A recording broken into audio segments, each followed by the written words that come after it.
আপনি তো আসিয়ার বোন, আপনি তো যেদিন ধর্ষণ হয়েছে আপনি তো এখানে ছিলেন না?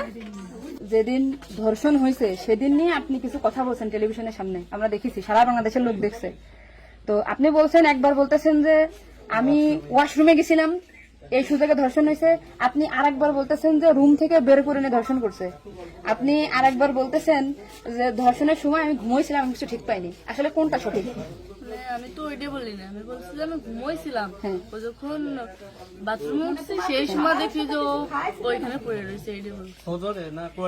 আপনি বলছেন যে সিহারের পরে, আবার বলছেন রাত 2:30। এটা মানে টাইমটা আসলে মানে বলেন যে হ্যাঁ।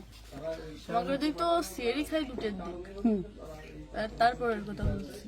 আচ্ছা, আপনি একটু মানে প্রথম থেকে মানে রাত থেকে কি ঘটনা ঘটছে একটু আমাদেরকে বলেন তো। সর্বপ্রথম রাত থেকে সব ঠিক ছিল। আমরা রাত্রি 3 জন ঘুমাই গেছিলাম, 8টার দিকে ঘুমাইছি। হ্যাঁ। আমি, আমার জামাই আর আমার বোন। হুম। আর আমার বোন হচ্ছে আমার পাশে ঘুমাইছিল। হুম। তা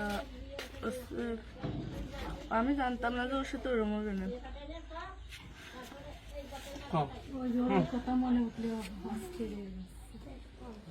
আপনি আসিয়ার বোন, আপনি ওইখানে ওই দিন ছিলেন এক ঘরের ভিতর, আপনার কথা মানে আপনি যা বলবেন সেটাই হবে। এই জন্য আপনাকে যদি ওরা ঘুমের ঘরে কিছু খাওয়াই থাকে আপনি বলবেন যে আমাকে ঘুমের ভিতরে কিছু খাওয়াই দিচ্ছে, আমি ঘুমাইছিলাম, আমি কিছুই জানি না, আমি সকালে উঠে দেখছি এটা।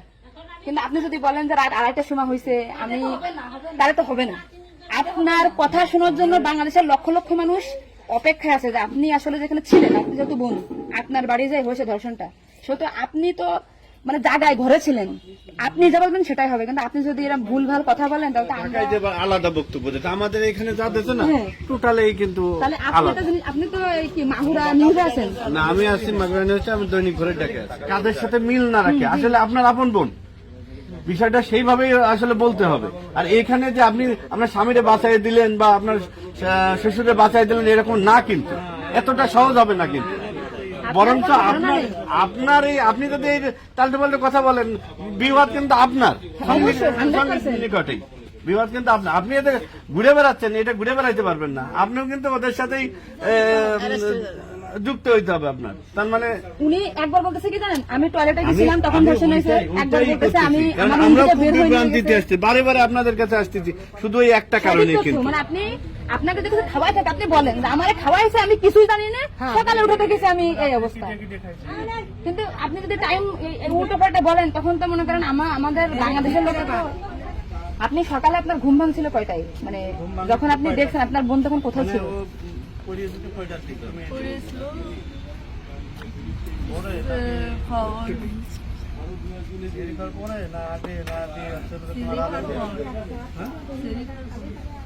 আপনি যে 8টার সময় ঘুমাইছেন, তারপরে কি আপনার ঘুম ছেড়ে খাওয়ার পরে ভাঙিছে? তার ভিতরে আপনি কিছুই জানেন না। আপনি এটা সুন্দর করে এখন যখন বললেন, কিন্তু মাঝে যে কথাগুলো বলেছেন এগুলো তো আসলে আপনি রিল্যাক্স হন, আপনি রিল্যাক্স বলেন। এই আপনার ভাই, এগুলো আপনার ভাই, আমরা আপনার বোন, আসি আমার বোন, আসি আমাদের বোন, আমি নিজের এখন আসি। আপনি যদি এই কথা উল্টো পাল্টা বলেন, আমরা বাংলাদেশের লোক তো ডিপ্রেশনে চলে যাচ্ছে আপনার কথাই। রাত্রে আপনার ঘুমের ওষুধ খাওয়াই দিছে, এই খাওয়াইছে আপনার কে মনে হয়, কে খাওয়াইছে আপনার ঘুমের ওষুধ? আপনার শ্বশুর না আপনার স্বামী না আপনার শাশুড়ি? খাওয়ার সময় তো আমি আর আমার শাশুড়ি ছিলাম। আচ্ছা, দুজন একসাথে ছিল। তা আপনার কি মনে হয়, আপনার যেহেতু আপনি ওই বাড়িতে আপনার সংসার করছেন, আপনার মনে হয় কে খাওয়াইছে আপনাকে? মানে আপনার শাশুড়ি না আপনার শ্বশুর হতে পারে?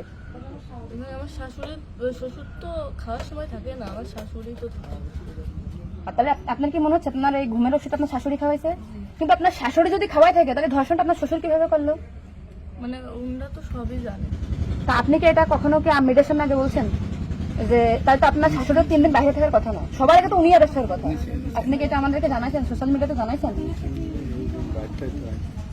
শোনা? এই যে আজকে আমরা হয়তো জানতে পারলাম যে আপনার ঘুমের বড়ি যে খাওয়াইছে বা ওষুধ খাওয়াইছে এটা আপনার শাশুড়ি খাওয়াইছে, তাই তো এদের পরিকল্পিত না, মানে পরিকল্পিত ছিল ওদের আগে থেকে। আপনার কি মনে হয়? মানে ওইটা আমার সাথে আর কথা ছিল, কিন্তু আমার সাথে পায় নাই বলে মানে আপনার শ্বশুরের বা আপনার শাশুড়ির আপনার সাথে কোনো কিছু রাগারাগি বা কোনো কিছু আছে নাকি, বা কোনো টাকা পয়সা চাইছিল দেননি, এরকম একটা ক্ষোভ বা রাগ এরকম কিছু আছে নাকি যে আপনার সাথে আমাদের একটা কাজ করছে? আসিয়া আপনাকে কি বলছিল যখন আপনি তখন আসিয়া আপনাকে কি বলে গেছে? আর ভাইয়া আছে দরজা খুলে দিচ্ছে, তা আমি বলছি আমি তো ঘরের ভিতর ছিলাম, তাহলে আমি কিছু টের পেলাম না কেন? বলছে কি আমার হচ্ছে ঘরের বাইরে গেছে। এরপর থেকে তো আসিয়ার জ্ঞান না মানে ওইটুকু সময় ও অস্থির হয়ে যাচ্ছিল, আর তখন আপু আসছে বাইরে, আপুর বাসা মানে বাইরে। আমার বাসা যশোরে, আমি যশোর থেকে আচ্ছা, আমি শুধু ওনার একটা ভিডিও দেখে আসছি যে উনি উল্টো পাল্টা কথা বলতেছে, এই সঠিক জানার জন্য। সঠিক কথাটা বলেন বলেন। আমরা ঘুমাইছিলাম, 8টার পর পরে আমি ঘুমাই গেছিলাম, আর বন্ধু আমার সাথে ঘুমাই গেছিল।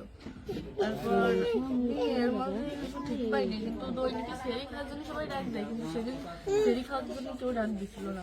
একদম সেরির পর উঠছি, সকাল অব্দি সেই সময় উঠে দেখি ও মেঝেতে পড়ে রয়েছে, দরজা খোলা ছিল।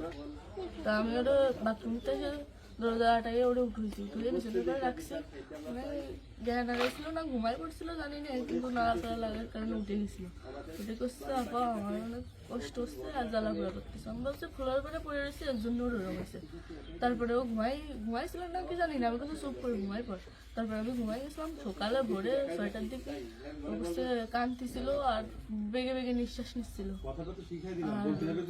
তারপরে আমি করছি কি কি হয়েছে তোর, ওরকম কাঁদতেছিল রাত্রেও, আবার ওরম করতেছি, সাতপাল করে আদর যাচ্ছে।